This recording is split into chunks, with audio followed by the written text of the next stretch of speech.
스님 만나 뵈어 반갑습니다. 남편이 계속 바람을 피웠어요. 술을 아주 좋아하고 술도 센 편입니다. 이혼을 할까도 생각했지만 내 사고방식이 구식인지 차마 못했습니다. 바람 피는 것 단 한 가지 외엔 다른 것은 다 잘합니다. 철학관에 가니까 남편은 여자가 많으니까 여자 문제는 포기하라고 바람 피지 않으면 죽을 팔자라는 겁니다. 30대 초반에 죽는다고 해서 절에서 시어머님과 절을 올린 적도 있습니다. 10여 년 동안 애들 모르게도 알게도 엄청 많이 싸웠고 서로에게 많은 상처가 되는 말도 많이 했고 남편이 잘못했다고 하면서 사랑한다고도 하는데도 이제 믿지 않습니다. 작년에는 우리가 싸운 후에 작은 애가 중풍처럼 온몸이 오그라드는 일이 생겨서 애를 죽이겠다 싶어 그 후로는 싸우지 않습니다. 지금은 남편이 제 눈치만 봅니다. 한 달에 25일은 마음이 편안하고 좋은데 5일 정도는 가슴이 답답합니다. 이혼하려니 그래도 조금은 남편을 사랑하는 것 같고 너무 착하고 공부도 잘하고 예쁘게 자라는 우리 애들 절대로 안 보고 살 수는 없고 이혼은 안 하려 합니다. 남편은 지금 많이 아픕니다. 업보를 지금 받는 거라고 저는 말합니다. 남편은 제가 순진하고 착해서 결혼했다고 말합니다. 내 마음을 어떻게 바꿔야 할까요? 어떤 마음으로 기도해야 할까요? 남편이 손을 내밀어도 제가 거부하게 되네요. 마음으로 잘해줘야지 하면서도 지난 일을 생각하면 용서가 안 되네요. 이렇게 됐어요. 이 손 들고 얘기했으면 나하고 재밌게 얘기할 텐데.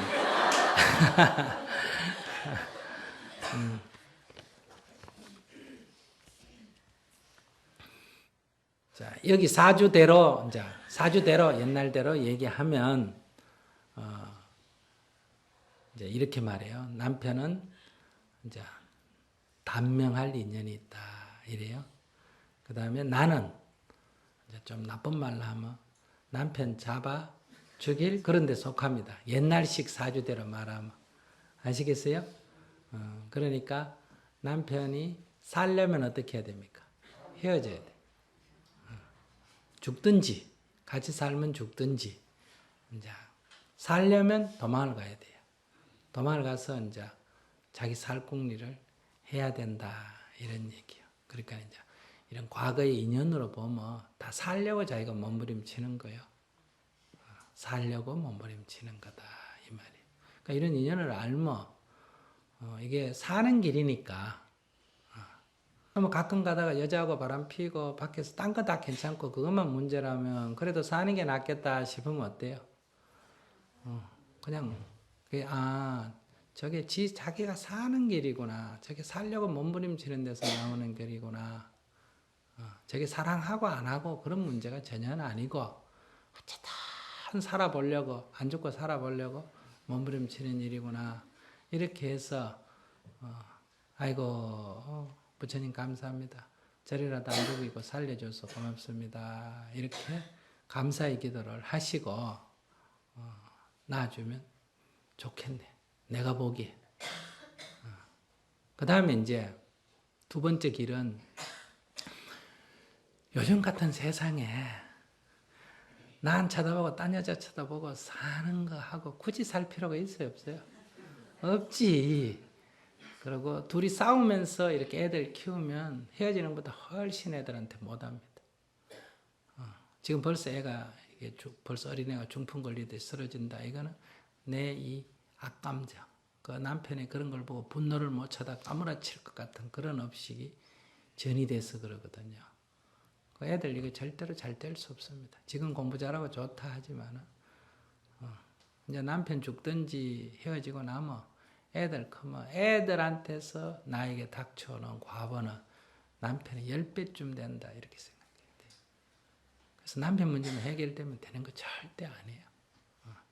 그러니까 그 과보를 미리 딱 각오를 하셔야 됩니다. 각오를 해야 다음에 살아날 수 있지. 남편 풍파 겪거나 자식 풍파가 더 겹치면 이제 진짜 하나님도 원망스럽고 부처님도 원망스럽고 인생 살 맛이 안 나버려요. 근데 이 자식이 이렇게 된 거는 이거는 하나님 탓도 아니고 사주팔자 탓도 아니고 내가 내 업을 모르고 이렇게 분노하고 했던 그 까르마가 그대로 전이되어가 생긴 거예요. 그러니까 자식을 잘 키우려면, 자식이 이 고통에서 면하도록 하려면 지금 남편한테 바짝 엎드려서 참회를 해야 됩니다. 아이고 여보, 제가 내지은 인연을 몰랐군요. 내가 당신 목 조르는 거 두 손 놓겠습니다. 정말 죄송합니다. 과거에 목 잘랐던 거 참회합니다. 이렇게 탁 엎어져서 참회 기도를 해야 됩니다. 그래야 남편도 살고 아이들도 좋아져요. 인연을 풀려면 그렇게 하시고, 뭐 애들이야 죽든지 살든지 남편이야 죽든지 살든지 이 세상에서 나 싫다는 남자하고 내가 살 이유가 뭐가 있나. 요즘 같은 좋은 시대에 내 직장도 지금 잘 다닌다고 했는데 그냥 직장 다니고 살면 되지. 필요하면 이혼하고 딴 남자 만나 살면 되지. 이렇게 미국식으로 사고를 해도 괜찮아요. 그렇게 사고를 하면 이런 얘기, 구차한 얘기 하지 말고 어떻게 하라겠다. 안녕히 계세요. 그동안에 감사했습니다. 이렇게 딱 인사하고 놔버려야 돼요. 그렇게 안녕히 계십시오 하고 탁 놔버리더라도 과거에 대해서는 참여는 해야 됩니다. 참여는 해야 된다. 왜? 참여를 해야 자식한테 풀려. 살아도 참여해야 되고 안 살아도 참여해야 돼요. 자식으로부터 오는 과보를 피하려면, 아이들이 잘 되려면. 살고 안 살고는 본인이 선택하는 거고 참여는 무조건 해야 된다. 이게 앞으로 더 큰 재앙을 막는 길이다. 이 말이에요.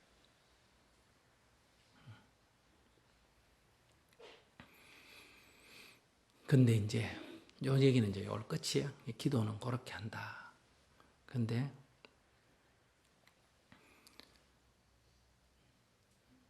내가 부부관계를 좀 가져야 되겠다. 이렇게 생각하시면 남편이 가끔 바람을 피더라도 구애받지 말고 그건 병이라고 생각하고 제 살라고 저렇게 약 먹고 오는 거라고 생각하고 그냥 남편하고 부부관계를 가지시면 돼요. 그 다음에 아니면 저런 인간하고 딴 여자하고 자는 인간하고 못 살겠다 이렇게 생각을 하시면 그 부부관계 없이 살면 돼요. 근데 이 세상에 우리 남자밖에 없다 하는 남자들도 다 가끔 바람을 좀 피웠을까 안 피웠을까? 예? 왜 웃어? 대답을 안 해. 모르는 게 약이요. 알았어요? 우리 남자는 나밖에 모른다 이렇게 생각하면 누구한테 좋다? 나한테 좋아. 남한테 좋은 거 아니에요. 나한테 좋은 거예요. 그러니까 한번 물어보고 대답 안 하면 믿고 그냥 하세요. 알았어요? 또 마찬가지, 여자도 마찬가지. 아내가 의심스러운데 물어봤어. 너 딴짓 했지? 그럼 여자가 아니요. 그러면 믿어야 돼요. 이게 남을 위해서 믿는 거예요? 아니요. 나를 위해서. 믿는 게 좋아요. 그 따져봐야 아무 도움이 안 돼요. 그래서 남편을 별거 아니다. 그뭐 옛날 고래 때부터 해가지고 그 별거 아니야. 그러니까 그 별거 아니다. 별거 아니다 이 말을 또 잘못 듣고 지금 이분한테 얘기하는 거예요. 남자들이 또 듣고 우리 스님 바람피도 별거 아니라더라. 이렇게 들으면 안 돼요. 여자가 이런 상황에 처한 여자가 어떻게 자기를 아름답게 갖고 나가느냐 이 문제예요. 그러니까 딱 그 삶의 원칙이 있어가 나는 이런 인간하고 살 수 없다 할 때는 자식이니 뭐니 부모니 이런 거 따질 필요가 없습니다. 알았어요? 그거는 일단 안녕히 계십시오 하고 이거는 끝을 내고 그 다음에 아이들은 내가 엄마로서 어떻게 돌볼 거냐 이렇게 딱 방향을 잡아야 됩니다. 그리고 그 인간을 미워하면 안 돼요. 거기에 대해서는 딱 참회 기도로 해줘야 돼요. 그래서 지나간 인생은 아름답게 받아들여야 됩니다. 그게 내 인생의 행복이다. 그 다음에 같이 살려면 남편을 받아들이세요. 그런 거 따지지 말고. 그러면 이제 몸이 거부 반응을 일으키면 참회 기도를 해서 그때는 어떻게 참회겠냐? 경제는 뭐라 그랬어요? 제법은 뭐 하다고? 공하다 그랬지. 이 몸은 더러운 것도 아니고 뭐다? 깨끗한 것도 아니다. 더럽다 깨끗한 것은 다 어디에서 일어난다? 마음에서 일어나는 거다. 그러니까 우리 남편의 몸은 청정합니다. 다만 내가 한 생각 일으켜서 더럽다고 잘못 생각했습니다. 이 잘못을 참여합니다. 이렇게 해서 기껏게 받아들이세요.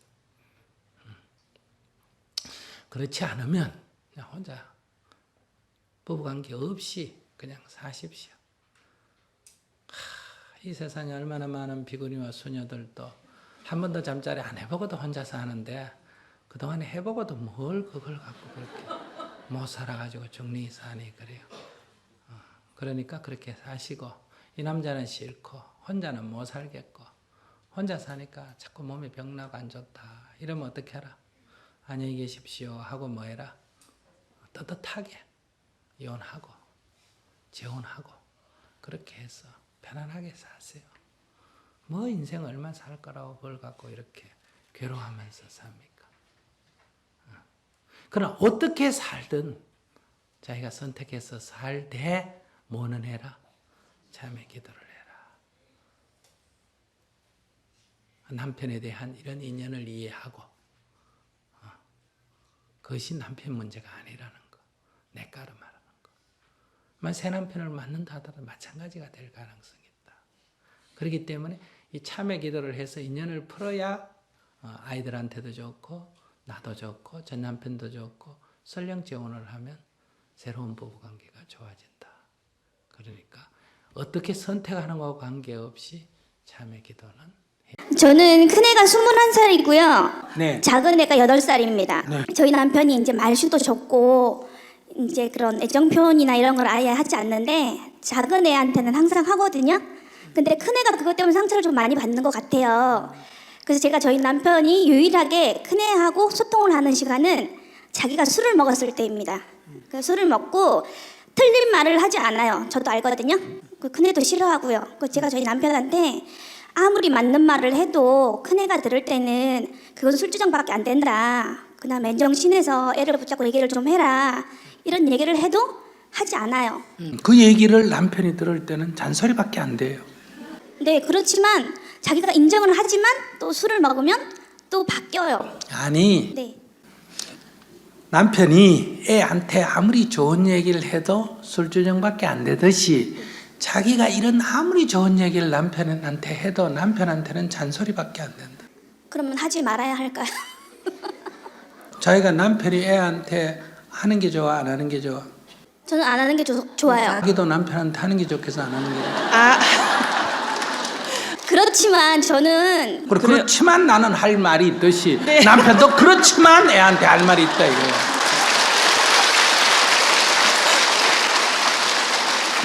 근데 그게 아마 아버님이 조금 그러셨던 것 같아요. 그래서 애한테 아무리 좋은 말도 그렇게 하면 안 된다고 얘기를 항상 하는데도 고쳐지지 않기 때문에 애도 상처를 받고 저도 상처를 받고 그래서 우리 큰애가 이제 군대를 갈 때가 됐잖아요. 그래서 군대를 갔다 오면 빨리 밖으로 그냥 혼자 내보낼까 그런 생각도 하고 있어요.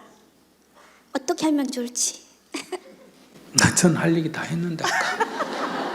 자기가 생각할 때 남편한테 이런 이유로 당신이 이렇게 안 했으면 좋겠다 저렇게 안 했으면 좋겠다 그게 어제도 그 생각 오늘도 그 생각 이런저런 이유를 때가 할 말이 있듯이 남편도 술만 먹으면 아이한테 이런저런 이유로 할 말이 있는 거예요. 그거는 이해합니다. 그래. 그러나 내가 남편이 애한테 안 하기를 원하면 자기부터 먼저 안 해야 돼. 그런데 잘못된 거를 누군가는 지적을 자기도 해줘야죠. 지금 잘못되고 있는 거예요. 상식적으로 객관적으로 보면 부모는 자식한테 할 수 있고 오히려 아내는 남편한테 남편은 아내한테 안 해야지. 굳이 따진다면. 내가 남편하는 꼬라지 보고 입을 못 다물겠거든. 내가 못 다물어지듯이 남편도 술만 먹고 애만 보면 입이 안 다물어지구나. 이렇게 이해하면 돼요. 그러면 애는 뭔 죄입니까? 뭐라고? 애는 무슨 죄냐? 잠 못 자고 2시간, 3시간 붙잡고 얘기하는데 애도 막 울거든요. 어떨 때는.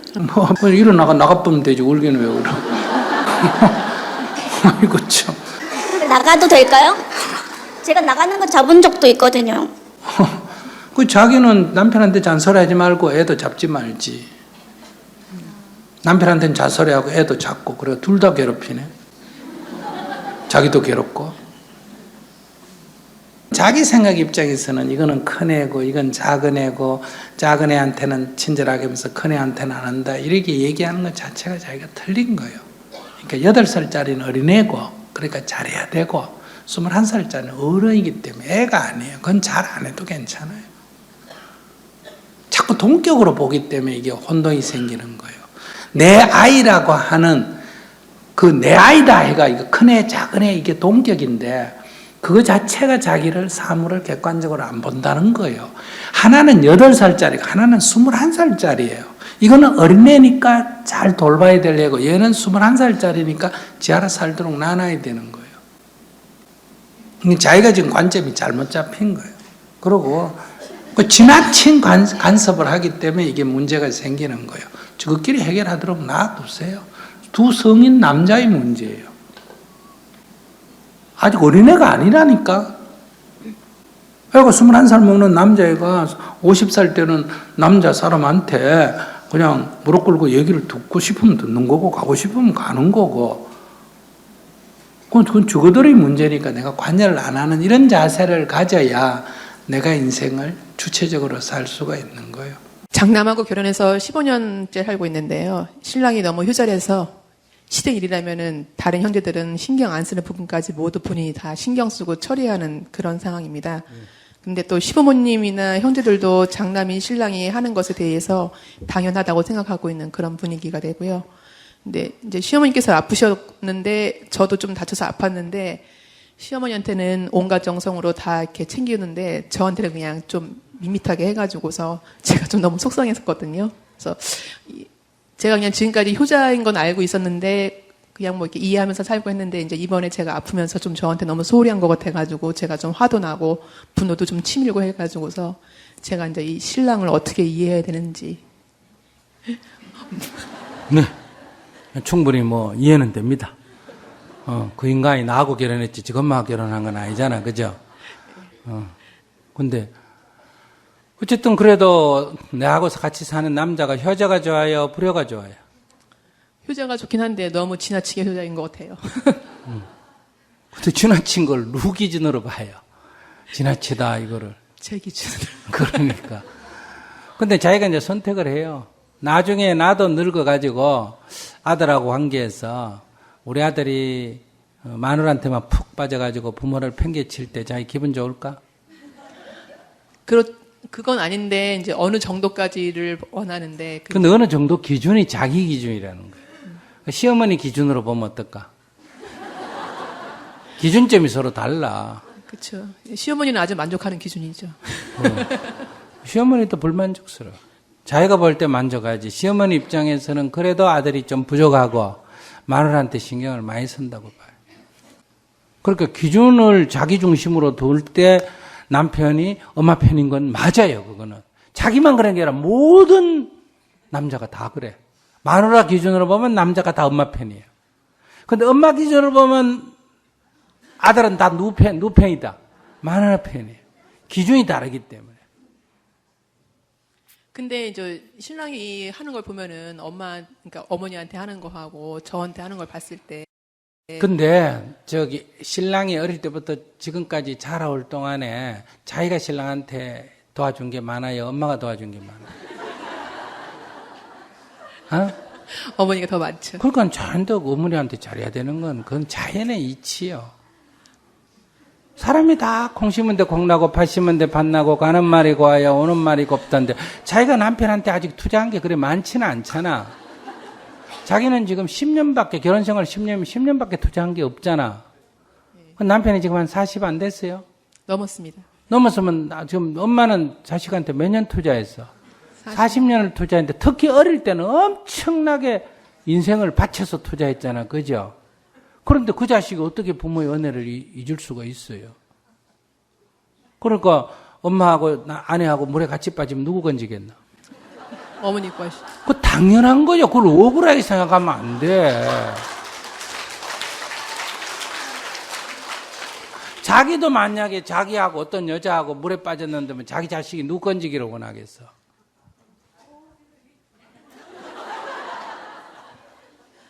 그건 당연한 거예요. 그거는 인지상정이라 그래서 이건 자연의 법칙이에요. 하고 자식이 부모를 그리워하는 거는 자연의 법칙에 속한다 이 말이에요. 그 법칙 안에서 다시 부부관계가 존재해야 되는 거예요. 그거를 깡그리 무시해버리고 내 거다 이렇게 생각하면 그건 천륜을 거스르는 거예요. 자식이 부모에게 잘하는 효도를 싫어하는 사람은 그건 천륜을 거스르는 거예요. 자연의 법칙, 인륜의 법칙을 거스르는 거기 때문에 그건 죄가 굉장히 커. 그러니까 생각을 바꾸셔야 돼. 충분히 이해는 되는데 그건 굉장히 잘못된 생각에 속해요. 그래서 항상 남편에 대해서는 순서를 정할 때 남편이라고 하는 인간이 누구 거냐 굳이 따지면 누구 것도 아니지 지 거지 그지. 근데 이 남편을 두고 누구 거냐 할 때 아내는 내 거라고 할 수 있고 아이는 제 아버지를 자기 거라 할 수 있고 부모는 제 자식을 자기 거라고 할 수 있잖아. 그죠? 그럴 때 대주주가 누구다? 1번 주주가 누구다? 엄마가 1번 주주, 부모가 1번 주주, 2번 주주는 아내, 3번 주주는 자식. 이렇게 이 순서를 분명히 해야 됩니다. 질서가 있어야 돼, 사람이 살 때. 그래서 이거는 절대로 부모하고는 경쟁하면 안 돼요. 무조건 그거는 놔둬야 됩니다. 남편이 용돈을 받아가 부모한테 얼마 줄까 아내한테 물어봐요. 당신은 얼마 주려고 하는데요? 한 30만 원 줘야 안 될까? 그러면 아이고 그래가 됩니까? 50만 원 드려야지. 이렇게 나와야 됩니다. 그러면 남편에게 굉장히 복이 됩니다. 남편은 모든 남자는 아내와 부모 사이에 갈등이 있습니까? 없습니까? 갈등이 있어요. 사실은 보이지 않게 정신적으로 굉장히 힘이 듭니다. 누구 편도 못 들고 자기는 지금 중립을 지킨다 굉장히 노력하는 거예요. 아시겠어요? 근데 양쪽 다 불만인 거예요. 그런데 그런 남편을 좀 오래 살게 해야 내가 빼먹을 게 많잖아. 일찍 죽이면 안 되잖아. 그럼 이걸 좀 잘 살려놔야 된단 말이에요. 이 잘 살려놓으려면 내가 이렇게 그 갈등을 좀 안에 현명한 애라면 해소를 시켜줘야 돼요. 그리고 첫째, 용돈을 얼마 줄다 할 때 남편이 주겠다는 마음보다 항상 더 주자고 주장해야 됩니다. 그리고 남편을 자주 집에 가라고 시댁에 다녀오라고 말해야 됩니다. 자기가 에이 싫어 안 갈래 이러도록 만들어야 됩니다.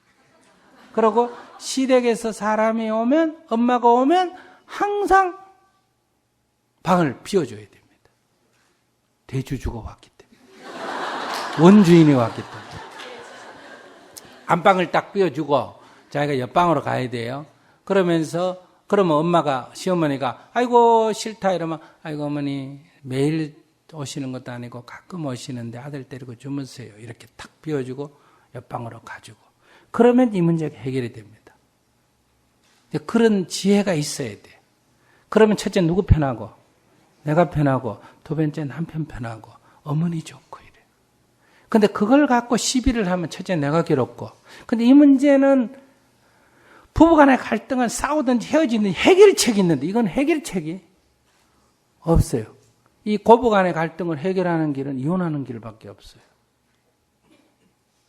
근데 고부간의 갈등은 고부가 안 만나면 해결책이 될 것 같은데 나는 시어머니하고 안 보면 되는데 남편은 지 엄마하고 안 볼 수가 없잖아. 그죠?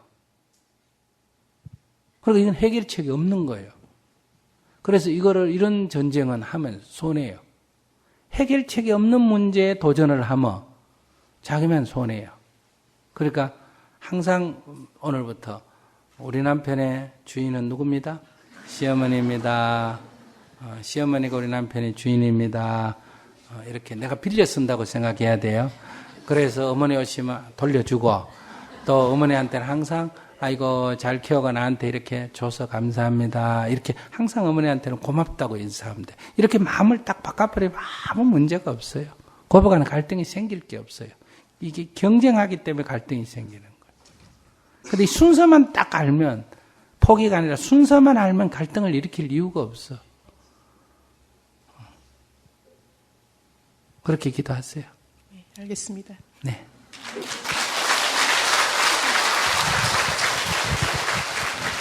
근데 이제 부인은 남편의 제1주주, 원래 주인이 엄마다, 시어머니다, 이렇게 기도해야 되고, 자기가 시어머니가 됐을 때는 내가 주인이다, 이렇게 생각하면 안 돼요. 알았어요? 시어머니들은 어떻게 생각해야 됐냐면, 자연의 이치예요, 이것도. 애를 키울 때는 20살까지는 누가 주인이에요? 내가 주인이에요. 20살이 넘으면 지 인생은 지가 주인이에요. 그런데 결혼을 하면 그거는 제 부부는 독립된 이웃집하고 똑같이 생각해야 됩니다. 아시겠습니까? 그러니까 아들 내외가 결혼을 하면 나하고 아들집 사이는 이웃집처럼 딱 별개로 생각해야 됩니다. 그래서 저거 부부가 어떻게 하든지 그건 저거들 문제지 내 문제가 아니다. 이렇게 생각해야 돼요. 그런데 우리가 안 그래요. 20살이 넘었는데도 계속 어린아이처럼 생각하기 때문에 여기 문제가 있어요. 만약에 내가 딸을 뒀다. 딸네 집에 갔더니 아침에 6시에 딸은 자고 사이가 일어나서 식사 준비를 하고 있어요. 그럼 이뻐 보여 안 이뻐 보여? 이뻐 보이지. 근데 아들네 집에 갔다. 며느리는 6시까지 처자빠지 자고 아들이 일어나가지고 아침 준비를 하고 있다. 눈에 불이 켜져 안 켜져? 똑같은 일이에요.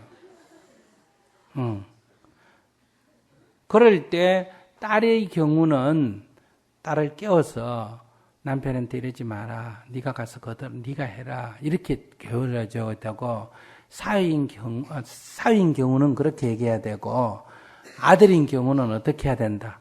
아이고 우리 아들 착하다. 나는 평생 살면서 남편한테 이런 사랑 못 받아서 늘 이런 사랑을 그리워했는데 우리 아들은 정말 착하구나. 아이고 네가 네 아버지 지은 죄를 네가 다 갚구나. 이렇게 아들을 격려해 줘야 돼. 알았습니까? 그렇게 이 문제가 해결이 된다 이 말이에요. 이게 어려워요 사실은. 여자가 겪었으면 이렇게 하는 게 맞는데 항상 모진 시어머니 밑에 모진 며느리 나온다고 자기는 그것을 섭섭하게 해놓고 자기 아들이 그렇게 하는 건 또 못 봐요. 이게 문제라는 거예요. 몇 달째 가슴앓이를 해왔습니다. 끄집어내어 보일 수도 없는 개인적인 사생활이라 남에게 감히 이해를 구하리란 생각조차 버렸기 때문입니다. 그리 많지 않는 생각에 따라 엄청날 수도 있는 세 자리 숫자에도 못 미치는 금액의 생활비가 툭 끊겨버렸습니다. 남편의 일방적인 행동에 어찌할 바를 몰라 무척 고민하고 갈등했습니다. 지금은 겨우 마음 정리를 하여 힘들 때마다 스님의 법문 내용을 되새기며 그때그때 잘 넘기고 있습니다. 그래도 불쑥불쑥 튀어나오는 남편에 대한 원망이 솟구쳐 올라옵니다. 어떤 마음을 가져야 할는지요. 네, 심정은 이해가 됩니다. 스님 법문이 밥 먹여주는 건 아니니까. 그러나 남편을 원망하면 누가 괴롭다? 내가 괴롭다. 지금만 괴로운 게 아니라 지난 삶까지도 다 후회가 된다. 그래서 내 삶을 내 스스로 파괴한다 이거예요. 이거는 조금이라도 생각이 있는 사람이라면 이게 자신에게 얼마나 큰 손실인가를 알아야 돼요. 그러니 미워하고 원망하면 내 가슴이 아프고 소화도 안 되고 내 인생이 후회가 되고 나한테 엄청난 손해입니다. 그러니 자꾸 남편 이런 생각 하지 말라니까. 그냥 지금 혼자라고 생각하면 되잖아. 외국에서는 처녀가 혼자 살다가 아기를 낳고 싶다. 남편은 필요 없는데 애는 하나 낳고 싶다. 이런 사람이 있어요, 없어요? 있지. 그러려면 인공수정 하려면 정작값 많이 줘야 돼요, 안 줘야 돼요? 많이 줘야 돼요. 또 애기 낳기 위해서 남자는 빌려오려면 또 돈 많이 들어. 근데 애기가 없으면 없는 대로 다행이고 있으면 혼자 사는 사람이 애기 낳기 위해서 잠시 빌려다가 애기 낳았으니 좀 보상해줘야 되나 안 해야 되나? 해줘야지. 근데 달라 소리 안 하는 것에도 얼마나 고마워. 이렇게 생각을 좀 바꿔봐. 나한테 유리한 게 굉장히 많다니까.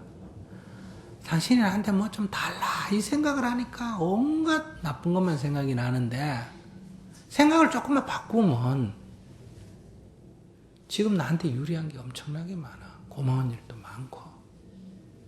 그러니까 이제 정리를 해. 마음 정리를 해. 미련 갖지 말고. 그런 인간 뭐 때문에 자꾸 미련을 가져. 나는 이런 거 딱 읽으면 그래도 그 남자가 좋았어 이래 애걸복걸하는 것처럼 들려요. 근데 질문자 당사자가 있으면 대만 그럴 거예요. 경상도 말로 그런 문디 같은 인간 뭐 때문에 자꾸 좋아하느냐는 거예요. 하나도 안 좋아해요. 그럼 뭐 때문에 이런 걸 입에 자꾸 올려? 생각할 필요도 없잖아. 내 인생 살면 되지. 요즘 같은 세상에 뭘 하든 먹고 사는 데는 지장이 없잖아요. 그렇게 살면 되지. 뭐 때문에 이런 남자 생각하면서 원망하고 가슴 쓰리하고 이렇게 살 이유가 뭐 있냐는 거예요. 왜 자기 인생을 이렇게 학대한다는 거예요. 정신 차려야 돼. 이런 여자분은 너무 불쌍하고 너무 어리석어. 왜 사람 노릇을 안 하려고 그래? 그 사연이 태산 같다 하더라도 그 중요한 거 아니에요. 그 사연을 자꾸 만들면 사연이 만들어져. 나도 사연 한번 만들어 볼까요? 어릴 때 가난한 집에 태어나가지고 중학교 때부터 아르바이트하고 그러다 고등학교 절에 가가지고 고등학생이 밤잠도 못 자고 새벽 예불 하고 이렇게 사연을 만들면 막 엄청나요. 감옥도 2번이나 가고 고문도 당하고 저 아프가니스탄으로 저 전쟁터인 이라크로 돌아다니면서 밥을 철철 굶고 먼지는 덮어씌고 이렇게 만들면 소설 10권도 더 돼요. 이 지금 나하고 사연 경쟁하다는 거예요?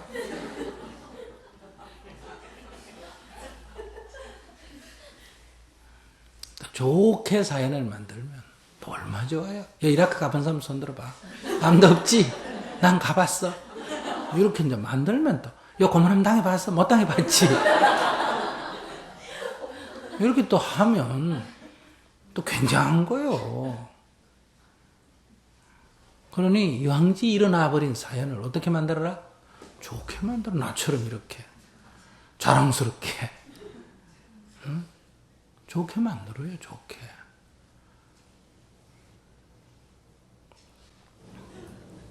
좀 크게 마음을 좀 크게 내. 좀 털어버려. 왜? 나를 위해서 그래. 그런 거를 그 못생긴 남자를 가슴에 여기 툭 품고 그렇게 안 다녀도 돼. 그 무슨 그런 남자 좋다고 그걸 가슴에 품고 그렇게 계속 다녀. 거목왕이 갖다 던져버려. 던져버리고 좀 당당하게 좀 살아요. 당당하게. 화통하게. 밥 먹을 때 없으면 정통 오면 돼. 정통 오면 주는 것도 없지만 올 때 받지도 않아. 그러니까 여기 와서 살면 얼마나 좋은데. 이야, 좋은 대학 나와가지고 젊은 애들이 인생이 팔팔하고 미래가 창창한 애들도 뭐 들어와서 사는 사람 많은데 그거 뭐 이미 결혼하면 실패했겠다 뭐 갈 때까지 갔는데 뭐 미련이 있어가 못 들어와. 털고 들어오면 되지.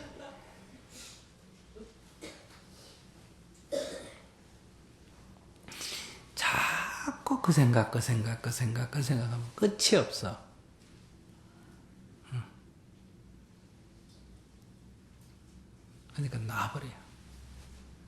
법문할 때 내가 그랬지. 엉클린시 다리를 풀어라 그러면 어떤 방법도 있다 그랬어? 쓰레기통에 던져버리는 방법도 있어. 칼로가 자를 것도 없어. 쓰레기통에 던져버려. 칼로가 자르면 칼 더러워지니까. 탁 놔버리고 그냥 살아있다는 거에도 행복하다 이렇게 생각해. 그래 좋은 일도 많이 있어. 근데 뭐 이깟 남자한테 신경 써가 내 저렇게 살아. 툭 던져버려. 그렇게 하고 새로 출발하세요. 기분 좋게. 식당에 가서 일하면 밥은 먹여주나 안 먹여주나? 밥은 먹여주지. 요즘 같은 세상에 밥 먹여주는 게 어디요? 옛날에 우리 어릴 때 다 큰 게 집에서 있으면 뭐라 그러지요? 뭐 하러 가라 그래? 입벌이 하러 가라 그래. 밥만 먹여주면 어디든지 가서 일할 만한 시대 그런 경우 많아요. 지금 전 세계에 아직도 그런 사람 엄청나게 많아요. 밥만 먹여주면 갈 데가 많아요. 근데 우리나라는 어디 가도 밥 먹여줘. 자꾸 뭐 전생에 저 남자하고 나하고 무슨 원수였나 그런 거 따지지 말고.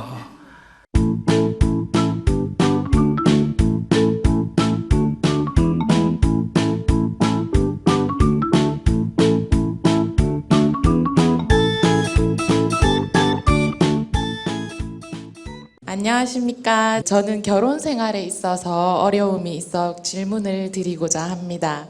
연애를 3년 하고 그리고 결혼한 지 3년이 되었습니다. 근데 아직 신랑이 경제적으로 자리를 잡지 못하고 있습니다. 제가 그 3년 사귈 때도 한 1년은 신랑이 일을 했는데 2년은 또 시험 준비를 해서 제가 할 수 있는 만큼은 저는 일을 계속 하고 있는 상황이라서 경제적으로 바라지를 했었고 결혼하고 나서도 한 8개월 정도 신랑이 일을 했는데 그러고 나서 또 시험 준비를 해서 제가 또 그 이후로는 이제는 아예 책임을 지는 배우자가 됐으니까 그래서 제가 뒷바라지를 하고 있습니다. 근데 지금 신랑이 공무원 준비를 하고 있거든요. 그래서 이제 1년이 다 되어 가고 하는데 결혼을 하기 전에는 이제 스님의 주례사를 읽으면서 그래 뭐 지나가는 아무나 하고 결혼을 할 수 있다는데 막 하면서 그래서 용기를 내서 정말 했거든요. 좋아하는 마음도 있고 해서 했는데 정작 하고 보니까 제가 욕심이 굉장히 많다라는 걸 알아차리게 되더라고요. 그래서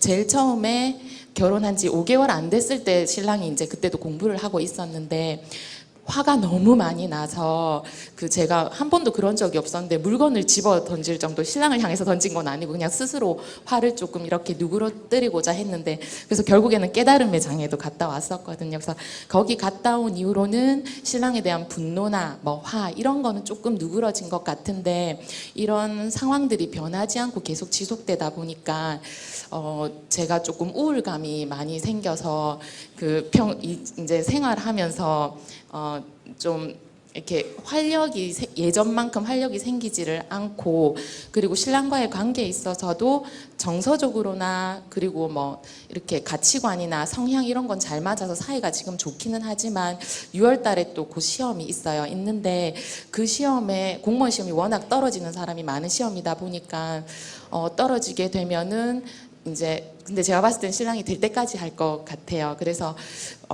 언제까지 이제 이게 제가 생각에는 계속 불안감이 커지니까 걱정도 많이 되고 그리고 사이가 이렇게 지금은 그나마 나은 사이인데 앞으로도 계속 이런 사이를 유지를 할 자신이 또 없고 좀 이렇게 저렇게 걱정이 많이 되는데 결론적으로는 저는 신랑이랑 잘 살고 싶거든요. 그래서 이렇게 제가 어렵다고 느끼는 게 어려워도 같이 살아야 되는 게 부부라고 생각을 했는데 정작 살아보니까 한 사람이 일어서지 못했을 때 다른 사람이 감당해야 되는 부분이 너무 큰데 거기에 대해서 제가 그 배우자에 대해서 존중해야 되는 마음을 가져야 되는데 그게 이제 일방적으로 이제 책임이 지어진다라는 느낌이 생각이 들다 보니까 그런 마음을 좀 못 내고 점점 이제 좀 존중감보다는 걱정이랑 앞으로 이제 그런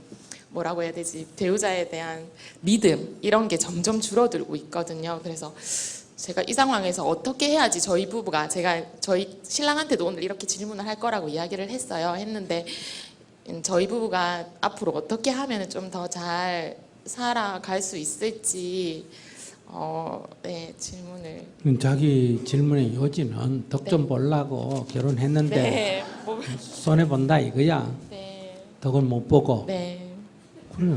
네, 그러니까 그건 사랑이 아니라 장사지 뭐. 네. 장사를 하다 보면 손해 볼 때도 있고 이익 볼 때도 있으니까. 근데 그건 이제 자기가 네, 사랑이라고 생각한다면 손익을 계산하지 말아야 되고 네, 이제 자기가 사랑이 아니라 그냥 장사라고 생각하면 이제 빚지는 장사는 때려치우는 거지. 그래서 제가 이때까지는 그런 생각을 안 해서 경제적으로도 계산하지 않고 결혼하는 상황에서도 이제 그렇게 해서 하긴 했는데 이제 애를 낳는 문제에 있어서 제 신랑한테 그랬거든요. 애를 키우는 3년 동안만은 제가 이제 좀 아이만 키우고 싶고 자기가 돈을 버는 상황이었으면 좋겠다라고 이야기를 했습니다. 그래서 그게 또 계속 자기가 네, 지금 혼자 산다고 생각해 봐라. 네. 자기가 혼자 살아도 방은 필요할 거 아니야. 네, 밥은 해 먹어야 되잖아. 네, 근데 혼자 사는 것보다는 그래도 남자가 하나 있어가지고 가끔 잠자리도 하고 가끔 이렇게 왜 데이트할 때 손도 잡고 다니는 사람이 있는 거는 좋잖아. 그러니까 신랑한테 뭔가 덕 보려고 하는 입장, 내가 원하는 만큼은 신랑이 안 되는 건 그건 충분히 이해가 되는데 네. 그럼 없다고 한번 생각해 봐라. 혼자 산다고 생각할 때 그래도 있는 게 안 낫나?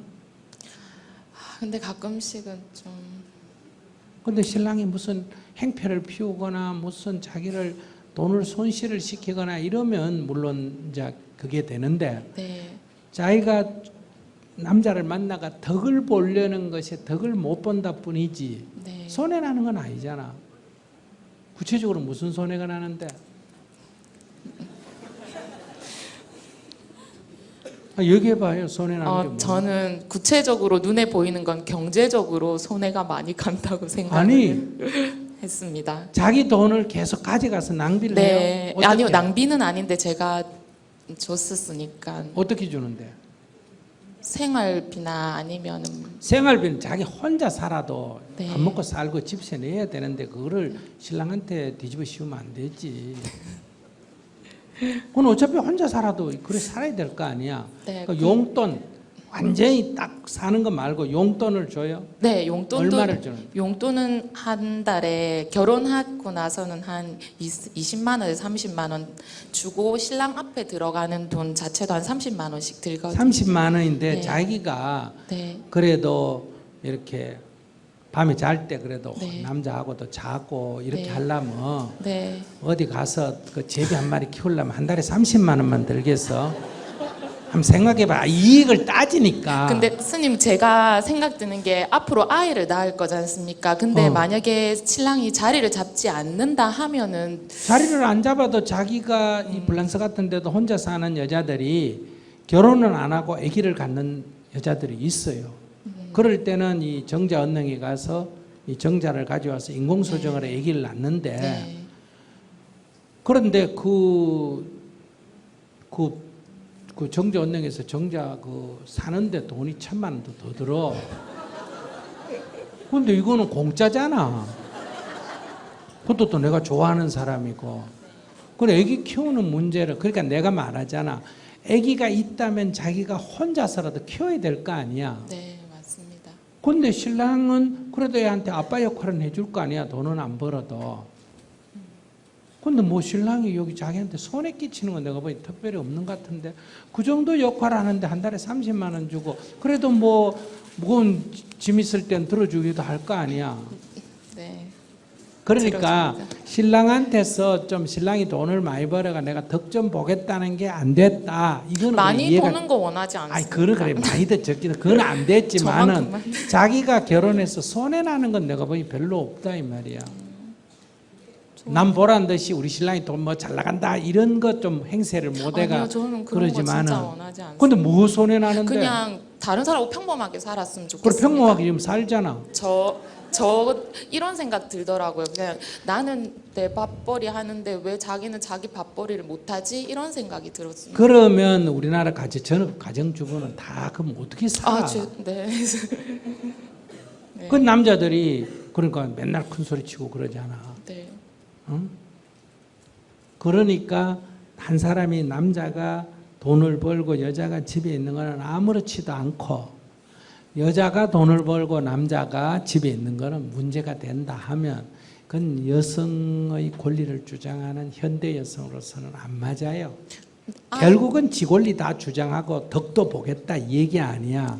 그러니까 지금 아까도 얘기했지만 남자가 나이가 더 많은 거는 사람들이 문제 안 삼는데 여자가 많이 문제 삼는 것처럼 여성들이 이제 평등해졌고 여성이 자기 능력 갖고 벌어먹고 살만하면 자기가 벌어서 남편도 같이 먹고 사는 게 그게 뭐 그러면 자기 애기 낳게 되면 남편이 집에서 공부하면서 애기 돌보고 자기는 직장 다니면 되지.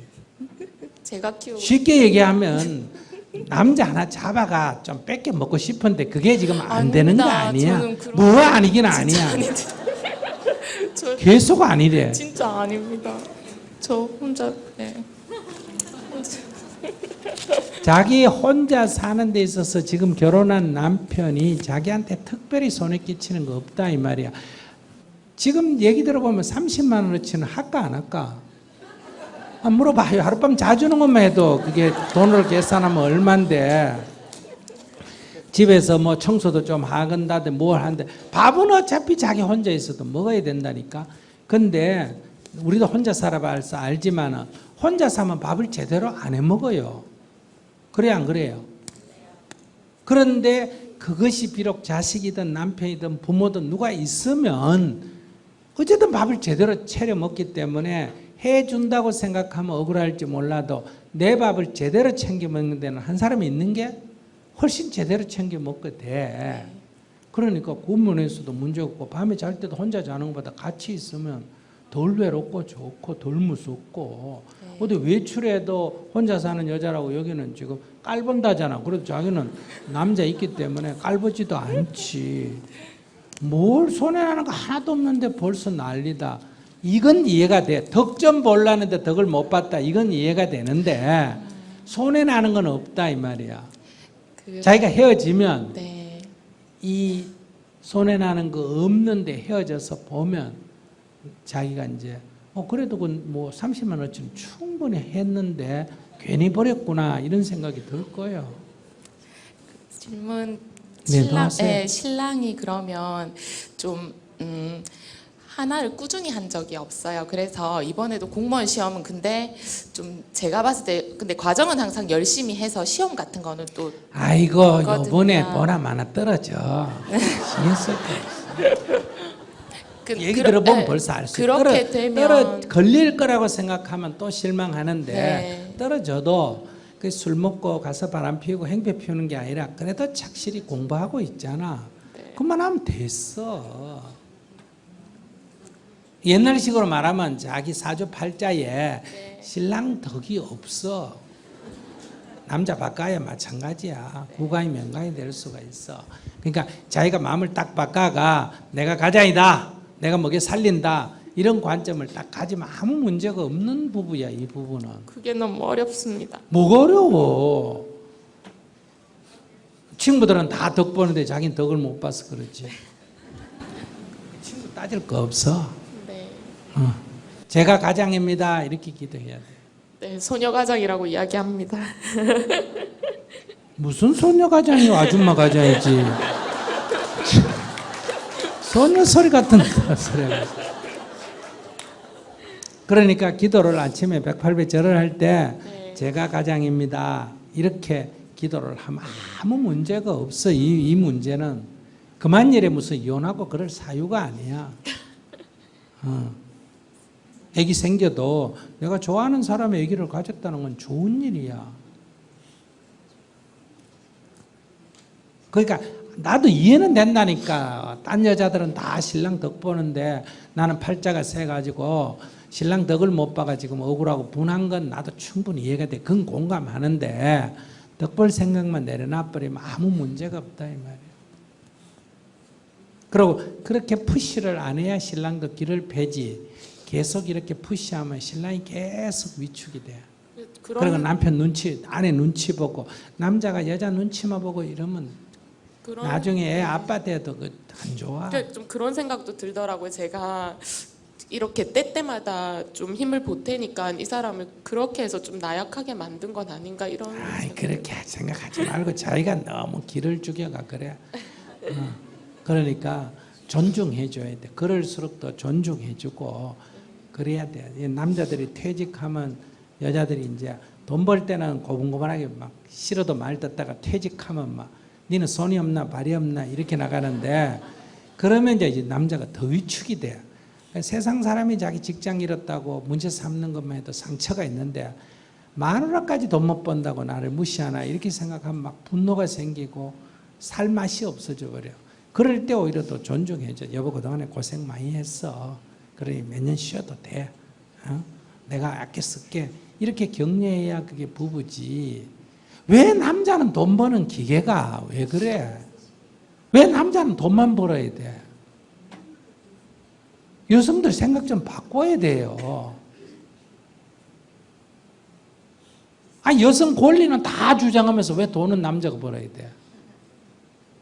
잘못된 생각이에요. 자기가 벌면 자기가 버는 거고 남편이 못 벌면 못 버는 거고 그런 거지. 그렇게 해서 나중에 자기가 손해 난다 이건 이해. 손해 나는 건 내가 볼 때 자기가 덕 벌려다가 이익 벌려다가 장사 이익을 못 봤다는 건 이해가 되지만은 내가 볼 때는 아직은 손해 나는 거는 크게 없어. 아직 폐업 신고할 때는 아니야. 그렇습니까? 네, 알겠습니다. 감사합니다. 그러니까 네. 뭐라고? 누가 가장이라고? 네. 제가 가장입니다. 네, 제가 가장입니다. 나 같으면 가장하는 게 좋지 뭘. 자기가 가장입니다. 이런 마음으로 살면 아무 문제가 없어. 그 남편이 옆에서 도와주고 그래도 물건이라 하나 들어주고 그래도 같이 외출할 때 있어주고 애기 생기면 아빠 역할도 놀아도 주고 그런 사람 필요해. 자꾸 돈 버는 것만 너무 생각하지 마.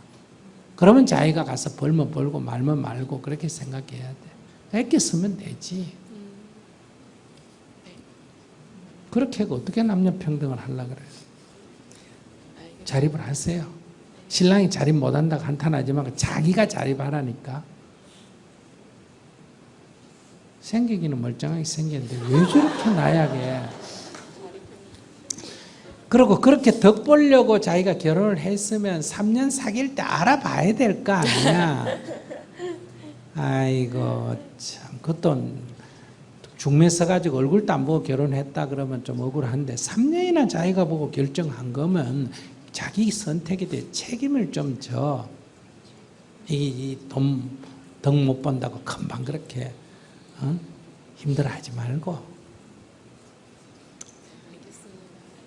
건강하십시오, 스님. 안녕하세요. 저희 남편은 자기 자신을 못났다고 생각하고 툭 하면 자기를 무시한다고 생각하며 시비를 겁니다. 취가 있을 때는 사리를 느낍니다. 어떻게 대해야 합니까? 그러니까 좀 상처가 있는 것 같네요.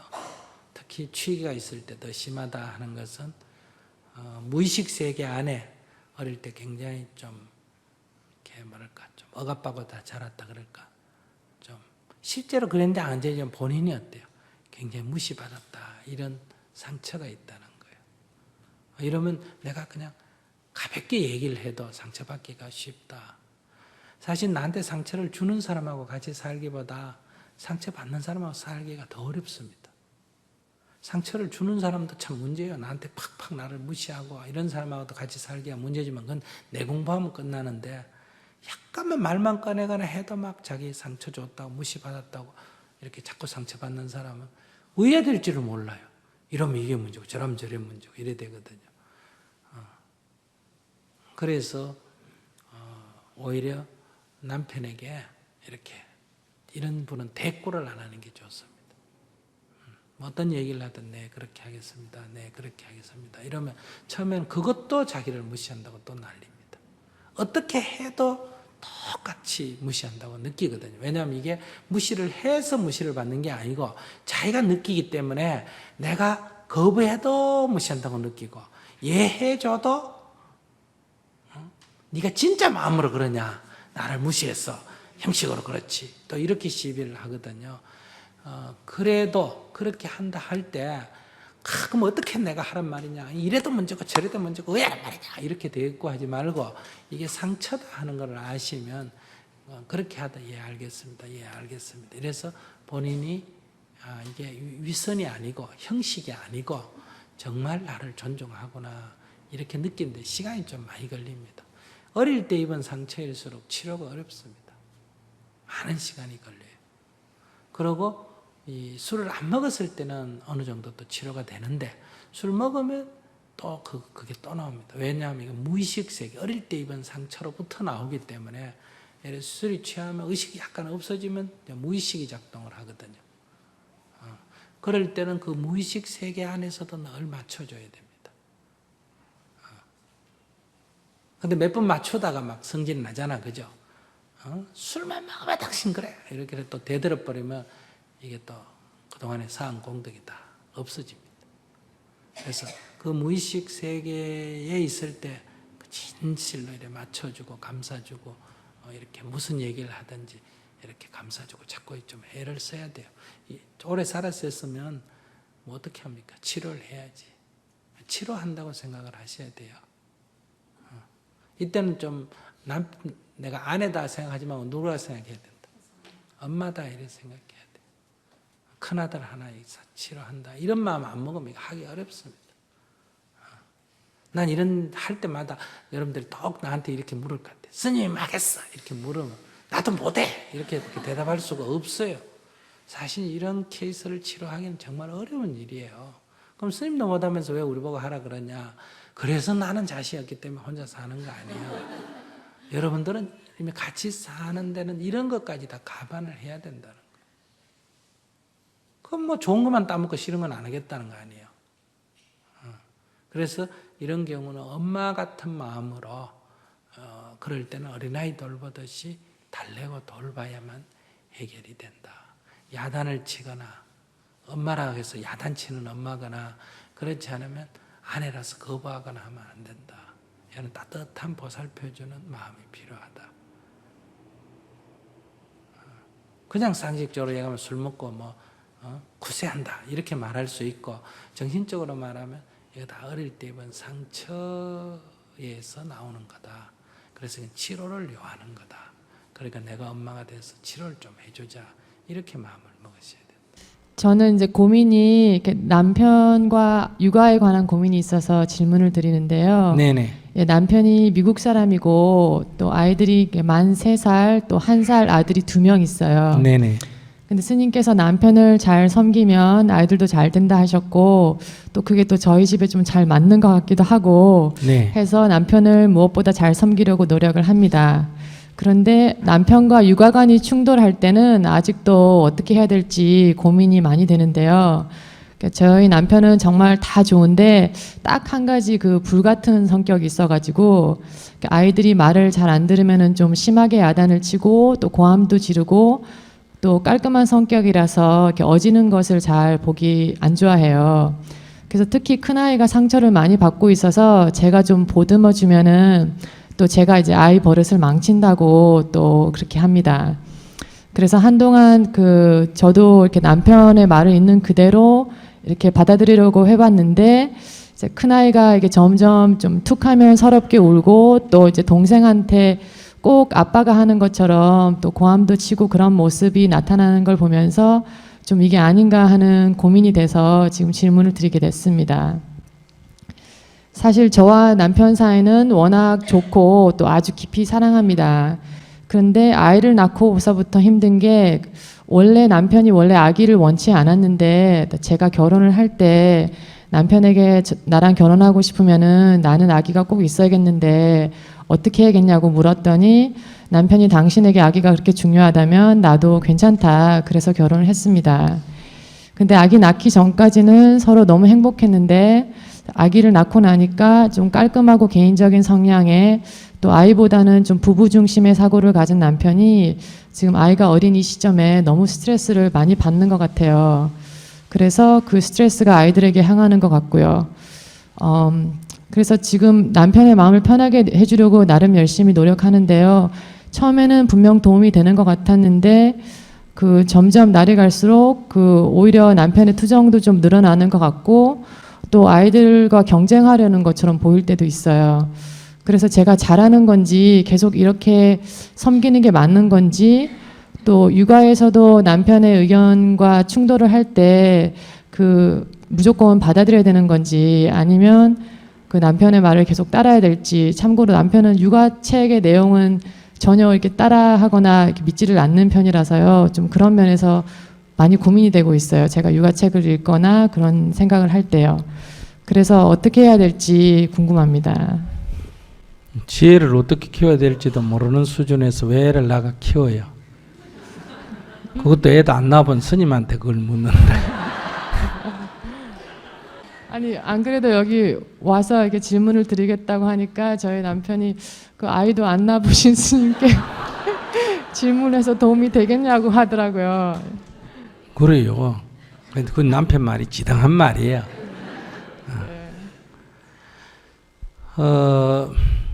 첫째 이제 그것은 자기가 처음부터 예정돼 있었잖아요. 남편은 아기를 낳지 않고 둘만의 시간을 갖고 싶어 했잖아요. 네. 그러면 자기가 결혼을 할 때 그걸 받아들였어야 됐어요. 근데 지금 남편의 얘기를 안 듣고 자기 하고 싶은 걸 했다는 거예요. 난 아기를 낳아야 되겠다. 그러니까 남편은 자기하고 결혼하고 싶어서 아기 낳는 걸 허용한 거예요. 그러니까 자기는 아기는 원치 않는데 네가 원하니까 할 수 없이 허용한 거 아니겠어요. 네. 그러니까 여기서부터 이제 근본 문제가 발생하는 거죠. 그러면 이제 결혼하기 전에는 이제 온전히 아내가 자기를 향해 있었는데 아기를 낳으니까 이제 아기한테 관심이 뺏기잖아요. 그러니까 남편의 입장에서는 강력한 경쟁 상대자가 나타난 거예요. 아기라고 하는 경쟁 상대자가.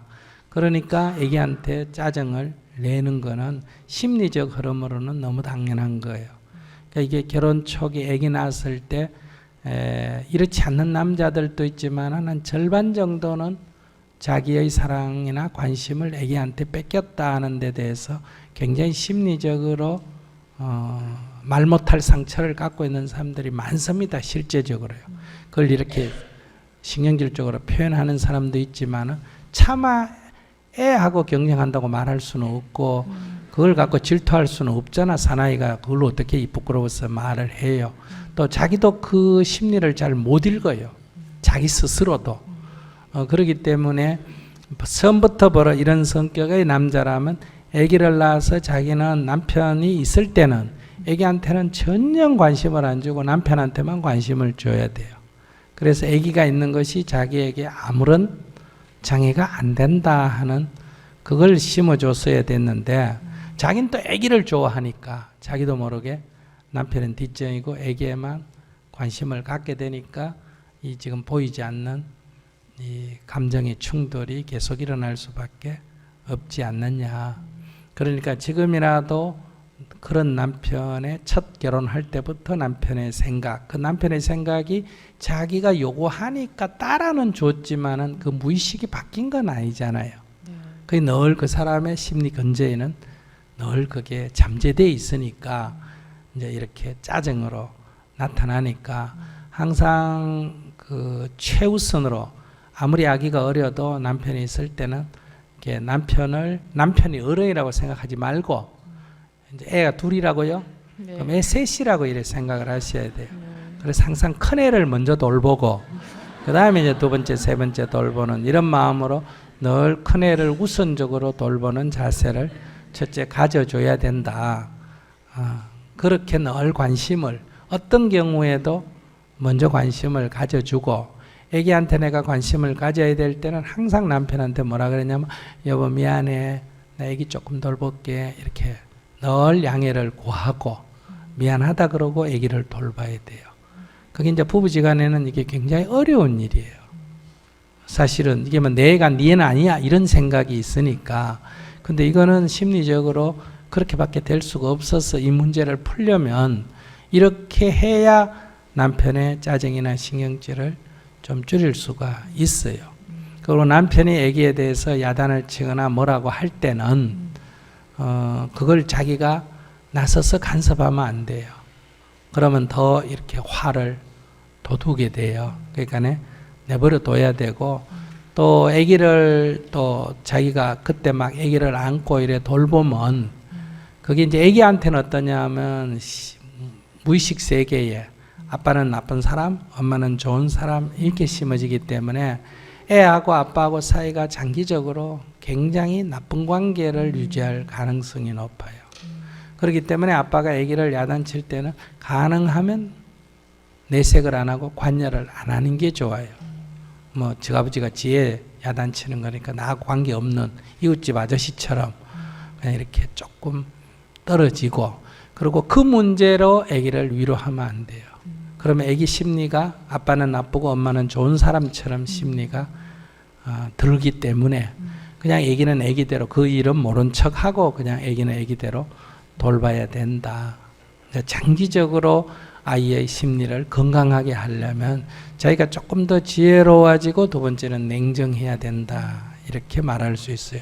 그러니까 일반적인 그 아기 키우는 책 보는 거는 남자가 이러지 않는, 엄마가 아기한테 어떻게 할 거냐만 거기 기록되어 있는 거지, 이런 남자의 문제까지는 전혀 그 사람들은 고려를 안 하고 쓴 책이기 때문에, 그래서 책을 함부로 보고, 책 보고 아기 키우면 100% 실패합니다. 그냥 정성으로 키워야지 책을 볼 필요는 전혀 없다. 소가 뭐 송아지 나가 책 보고 키우는 것도 아니고, 개가 강아지 나가 책 보고 키우는 것도 아니지만은 어미의 삶이 건강하면 자식은 저절로 건강해진다. 그러니까 남편이 조금 짜증을 내더라도 남편을 잘 위로하고 달래고 해서 부부관계가 화목하고, 자기가 남편한테 스트레스를 안 받아야 아기가 건강합니다. 아기가 남편한테 직접 스트레스 받는 거는 그렇게 큰 상처는 안 됩니다. 자기가 남편한테 스트레스를 받으면 그거는 아기한테 굉장히 큰 스트레스로 다가간다. 즉 대부분 엄마가 아기를 안고 키우기 때문에 엄마의 스트레스가 아기의 스트레스가 돼요.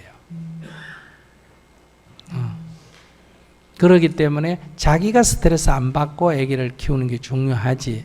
뭐 보통 보면 남자가 뭐 술 먹고 어떻게 이렇게 해가지고 애한테 나쁜 영향을 준다 이렇게 생각하는데 그건 잘못된 생각이에요.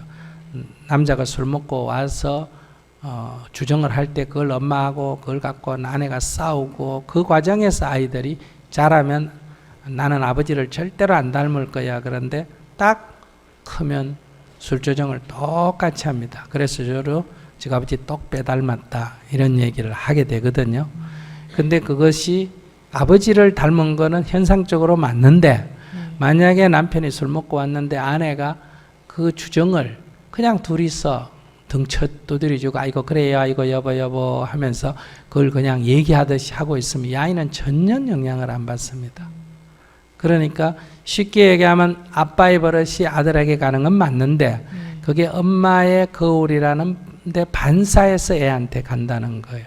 그러니까 엄마가 그걸 비치지 않으면 애기한테 전이가 안 된다. 그래서 우리가 아이의 영향은 80~90%가 엄마의 영향이에요. 근데 이제 남자의 영향이 있는 거는 그 엄마를 불안정하게 만드는 게 또 이 남자기 때문에, 그러니까 이제 남자가 아이한테 나쁜 영향을 주는 거지, 남자가 아이한테 직접 나쁜 영향을 주는 거는 좋은 영향이든 나쁜 영향이든 그러나 굉장히 비율이 적은 거예요.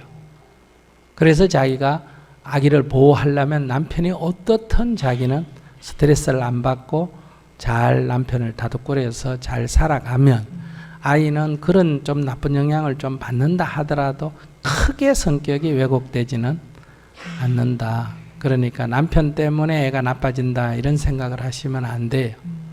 그리고 그 쉽사리 그거를 자기가 애를 달래면 아이의 무의식 세계는 아빠는 나쁜 사람, 엄마는 좋은 사람 이렇게 심리가 형성이 되면 커서 이제 애하고 아빠하고 갈등이 아주 심해져요. 그것도 또 나중에 크면 굉장히 문제거든요. 그러니까 남편을 항상 아이고 여보 미안해 화를 내거나 뭐 바로 내가 따지지 말고 애 나무래지 마라 왜 그래 애 교육상 나빠 이렇게 얘기하지 말고 아이고 여보 미안해 내가 잘못했어 이렇게 그 남편을 바로 안정시켜야 됩니다. 예를 들면 애가 어지러 나다 남편이 성질 내면 아 그럼 애가 그 좀 하는 게 그게 뭘 알아가 그래 이렇게 접근하면 안 되고 아이고 여보 미안해, 내가 애를 잘 못 가르쳤어. 아이고 당신 사무실 어지러서 미안해, 내가 빨리 치워야 되는데 못해서 그래. 이러면서 이렇게 해줘야 그 남자가 심리가 안정이 되지. 아기를 가지고 추궁을 하게 되면, 아기를 가지고 왜 그러냐, 네 성질이 그러냐, 이렇게 되면 이제 남편은 더 스트레스를 받게 돼요. 네. 자기가 선택을 할 때 이거는 조금 어려운데, 사실은 어떤 여자도 이거 감당하기는, 아이에게 나쁜 영향 안 주기 위해서 감당하기는 어렵지만은 자기가 처음부터 아기 안 갖겠다는 남자를 선택했잖아요. 네. 그 선택이 잘못된 거예요. 그러면 이 남자와 결혼을 안 하든지, 그 다음에 두 번째는 아기를 안 갖든지 해야 되는데, 내 욕망대로 그걸 설득을 해가 아기를 가졌기 때문에 그럼 이 과보는 내가 감수를 해야 되는 거예요. 지금 이거 남자를 고쳐가지고 하겠다는 거는 전부 다 내 뜻대로 하겠다는 거거든요. 그러니까 남편의 그런 입장을, 부부관계가 괜찮다면 그거를 자기가 감내해 줘야 된다. 그러면 아이들에게는 큰 문제는 없습니다. 정말 감사드립니다. 네. 안녕하세요. 스님, 저는 제가 저를 보면 잘하는 것도 없고 잘난 것도 없습니다.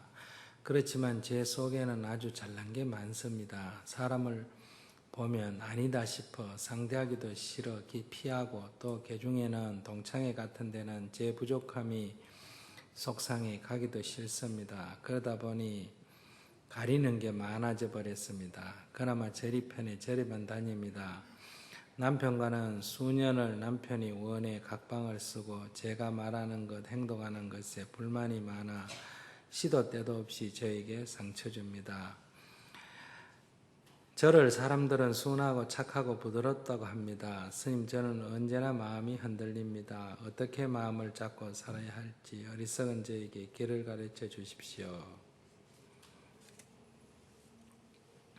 질문을 한 걸 보면 고치겠다는 마음이 좀 있는 것 같기는 한데, 근데 정말 고치려고 하느냐, 이게 중요한 거예요. 담배를 피던 사람이 정말 끊고자 하느냐 하면 오늘 두갑 피우던 사람도 내일 딱 끊을 수가 있단 말이에요. 근데 그렇게 딱 결심이 안 서면 그냥 담배 끊기가 어렵듯이 이 자기 까르마, 이걸 바꾸기가 어렵습니다. 운명을 바꾸기가 어렵다 이 말이에요.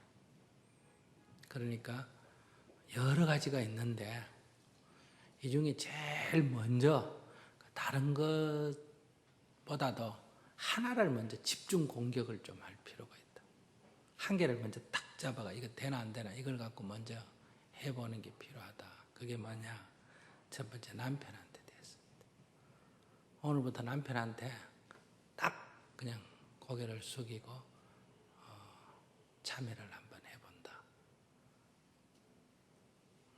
영원히 하라는 것도 아니고 한 100일만 해봐요. 되는지 안 되는지. 이게 안 되면 딴 것도 어렵습니다. 같이 살고 안 살고 이게 중요한 거 아니에요. 그러니까 지금 잘난 것도 없는 게 잘난 척 하잖아, 그죠? 겉으로는 잘난 게 없는데 속으로는 너무 잘난 척 하려니까 내 꼬라지 다 하는 동창회는 가기가 싫고, 난 모르는데 가서 잘난 척 하려고 하는데, 이 동창회 가면 내 꼬라지 다 알듯이 남편이 내 꼬라지 다 안단 말이에요. 그러니까 남편한테 나를 먼저 숙이는 공부를 해봅니다. 남편이 객관적으로 훌륭한 인격이냐 행편없는 인격, 이건 따지지 말고 내 수행 삼아 한번 해보는 거예요. 우선 이 인간한테부터 한번 해본다. 아시겠어요? 이 사람이 좋고 나쁘건 따지지 말고 이걸 내 수행의 방편 삼아 한번 해본다.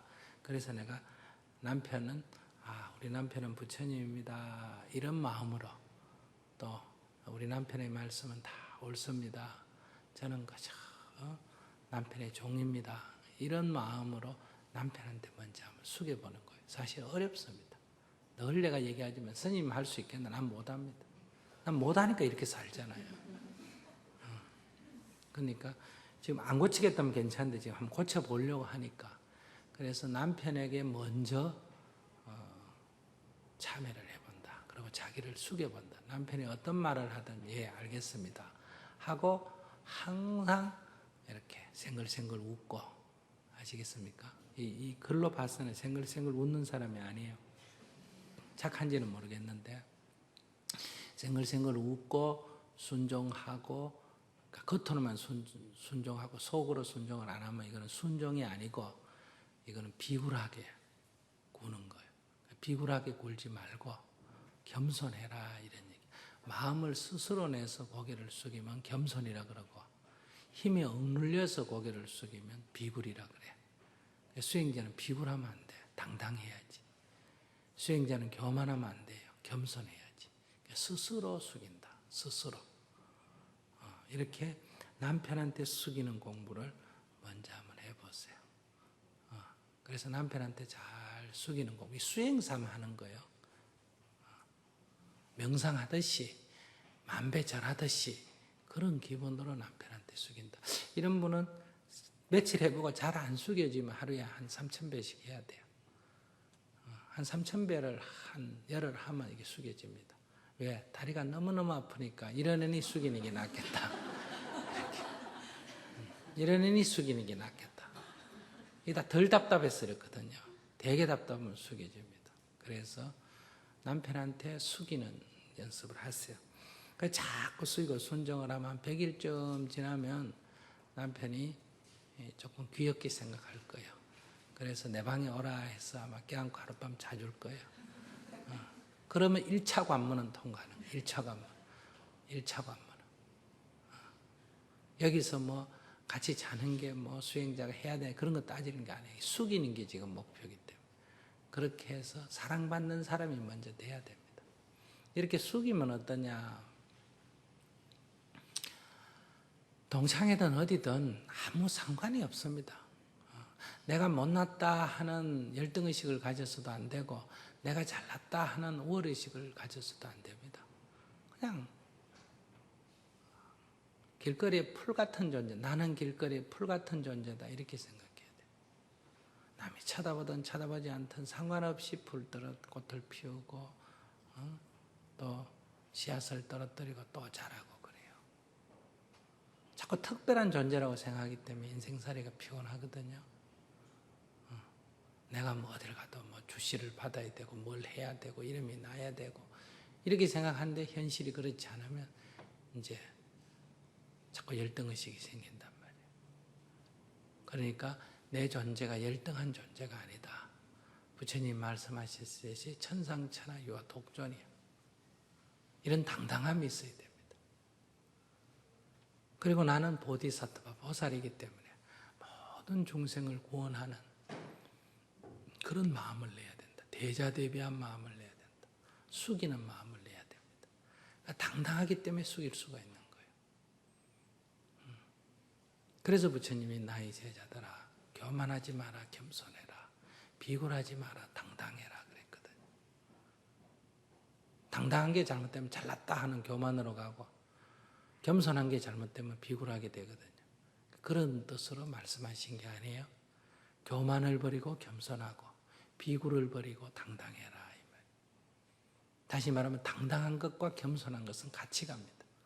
당당하면 천하 끓일 깃 없이 당당하면 아주 어린아이에게도 거지한테도 숙일 수가 있게 돼요.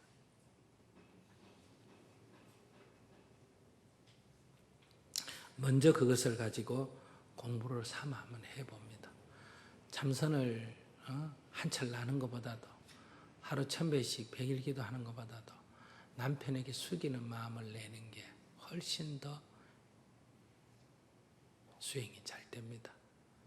우리 남편이 잘나서 숙이라 그 얘기가 아니에요. 내 수행, 숙이는 내 공부를 하는 거예요. 남편 문제가 아니라 내 문제. 내 공부하기 위해서 수단으로 그렇게 한다. 그러니까 한번 숙여보세요. 아무리 얼굴이 못나도 어떤 사람도 누가 나한테 와서 나한테 잘하고 나한테 상냥하게 대하고 하면 시간이 흐르면 생긴 거와 관계없이 귀여워집니까? 안 귀여워집니까? 귀여워집니다. 강아지도 와서 잘하면 귀여운데 어떻게 사람이 안 귀엽겠어요? 그죠? 사람이 강아지보다 덜 귀여운 거는 강아지는 그래도 꼬리도 흔들고 와서 이렇게 귀엽게 구는데 사람은 뭐 인상 쓰고 틱틱거리고 잔소리하고 그러니까 사람을 더 싫어하는 거란 말이에요. 그리고 마음에서 이렇게 멀어지면 부부라 하더라도 이렇게 함께 있고 싶은 마음이 없어진단 말이에요. 그러니까 함께 있는 게 목적이 아니라 숙이는 게 목적이에요. 그 얼마나 숙여졌나 하는 점검은 남편이 껴안아주는 마음을 낼 만큼 숙여라. 이 정도 숙였는데도 저게 아직도 나를 소닥 쳐다보네 이렇게 생각하면 안 돼요. 이 정도 숙였는 게 없어져야 돼. 다만 숙일 뿐이어야 한다. 그걸 가지고 공부를 먼저 한번 해보세요.